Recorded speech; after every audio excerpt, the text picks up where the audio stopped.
नमस्कार साथियों, इस वीडियो के माध्यम से आज पुनः आपका स्वागत है। और आज हम चर्चा करने जा रहे हैं कुछ इस तरह के वायरस की जो कि बहुत स्लो होता है। ऐसा वायरस कहीं ना कहीं जो HIV से भी ज्यादा खतरनाक है। ऐसा वायरस जिसका आज हमारे पास कुछ पुख्ता इंतजाम हमें मिलने लगा है। ऐसा वायरस जो लिवर को बहुत बुरी तरह प्रभावित कर रहा है। ऐसा वायरस जिससे बचाव बहुत अच्छी तरह संभव है। ऐसा वायरस बट जिसके अभी केसों की संख्या असंख्य और अनगिनत है, हमें आइडिया नहीं है। जी हाँ, मैं डॉक्टर रामकेश सिंह परमार इस वीडियो के माध्यम से आपके साथ आज करने जा रहा हूं एक ऐसे वायरस की बात जिसका नाम है hepatitis B virus. Hepatitis B virus एक DNA वायरस होता है, यानी कि बहुत सारे वायरस होते हैं। कोई RNA वायरस होता है, कोई DNA वायरस होता है। उसमें हेपेटाइटिस बी वायरस एक DNA वायरस है।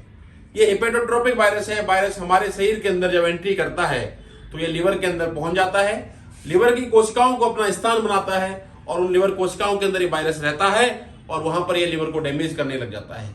जी हाँ, बात कर रहे हैं हेपेटाइटिस बी वायरस की। दोस्तों, हम बात करें हेपेटाइटिस बी वायरस की, इसके अंदर सबसे बड़ी चीज यह है कि इस वायरस के जो केसेस हैं वो हमें पता ही नहीं है। इसलिए इस बीमारी का इलाज भी कंट्रोल होना बहुत मुश्किल लगता है। इसके कारण हमें पता चलता है जब यह वायरस लिवर को एक अंतिम रूप दे चुका होता है, कहीं ना कहीं लिवर को फेल कर चुका होता है, उसके बाद हमारे पास पेशेंट्स आते हैं। क्योंकि यह वायरस एक्यूट हेपेटाइटिस के साथ साथ क्रॉनिक हेपेटाइटिस करता है, धीरे धीरे लिवर को डैमेज करता रहता है और पता नहीं चलता। हेपेटाइटिस बी वायरस किस तरह से फैलता है?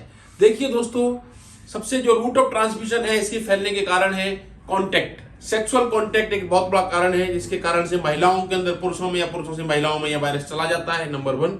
दूसरा, संक्रमित सिरिंज ब्लड ट्रांसफ्यूजन इसके बहुत बड़े कारण थे। आजकल ब्लड ट्रांसफ्यूजन के अंदर तो उससे पहले टेस्टिंग होती है, इसलिए नहीं फैल रहा। बट कहीं अनएथिकल जो सुई संक्रमित सिरिंज यूज होती है एक व्यक्ति से दूसरे व्यक्ति के अंदर, वो एक बहुत बड़ा कारण है। बट उसके अंदर भी आजकल डिस्पोजेबल सिरिंज यूज होने लगी है, जिसके कारण कहीं ना कहीं इसके फैलने पर रोक लगा है। दूसरा कारण है ब्लड ट्रांसफ्यूजन या संक्रमित सुई का उपयोग। और तीसरा जो कॉमन कारण है वो है माताओं से बच्चों के अंदर ट्रांसमिशन, कंजेनिटल हेपेटाइटिस बी में, जो बहुत बड़ी समस्या है। 3 कॉमन कारण है। बात करते हैं हम लिवर के अंदर क्या कर सकता है। लिवर के अंदर यह वायरस एक्यूट हेपेटाइटिस करता है या फिर क्रॉनिक हेपेटाइटिस करता है। एक्यूट हेपेटाइटिस के अंदर कॉमन सिम्टम व्यक्ति को वीकनेस, लिवर में डैमेज या फिर जॉन्डिस पैदा होती है और जिसका कई बार एक्यूट हेपेटिक फेलियर भी हो जाता है और व्यक्ति की मृत्यु भी हो सकती है। क्रोनिक हेपेटाइटिस के अंदर यह व्यक्ति धीरे धीरे लिवर को डैमेज करता है और एक CLD क्रोनिक लिवर डिजीज का कारण बनता है। उसके बाद में लिवर फेल हो जाता है और फिर मैनेज करना बहुत मुश्किल है। साइंस ने अपने आप में विकास किया है। इस विकास के कारण आजकल हेपेटाइटिस बी के लिए भी दवाइयां बनी हुई हैं। जी हाँ, बट अगर समय रहते हुए हम इस बीमारी को नहीं पकड़ते हैं तो यह बीमारी एक व्यक्ति से दूसरे व्यक्ति में फैलती है, उसके लिवर को डैमेज करती है और जब एक संक्रामक रूप, एक भयानक स्थिति में लिवर में पहुंच जाता है तो इसको मैनेज करना बहुत मुश्किल है। मेरे अनुभव और एक्सपर्ट फिजिशियन होने के नाते मैं कहना चाहता हूं इसके लिए हम क्या कर सकते हैं। दोस्तों, सबसे बड़ी चीज है हेपेटाइटिस बी को लेकर के एक इसकी स्क्रीनिंग। हमारे परिवार के अंदर माताओं से पैटर्निटी फैमिली में चल रहा है, हर व्यक्ति को हेपेटाइटिस बी की स्क्रीनिंग करनी चाहिए, नंबर 1। अगर आपको अपना हेपेटाइटिस बी स्टेटस नहीं पता है, आज ही जाकर के चेक कराइए।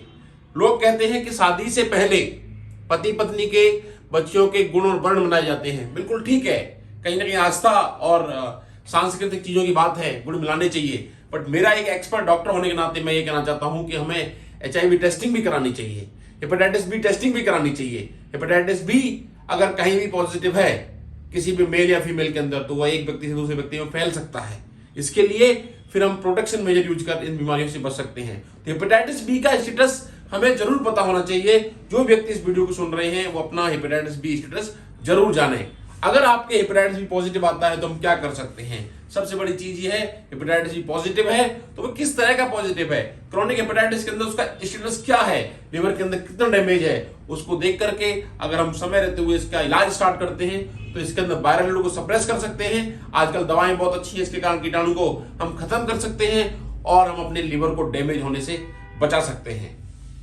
दोस्तों, अंत में कहना चाहता हूं आज का इस टू द पॉइंट मैसेज क्या है? सभी लोग अपना हेपेटाइटिस बी स्टेटस जांच कराएं, नंबर 1।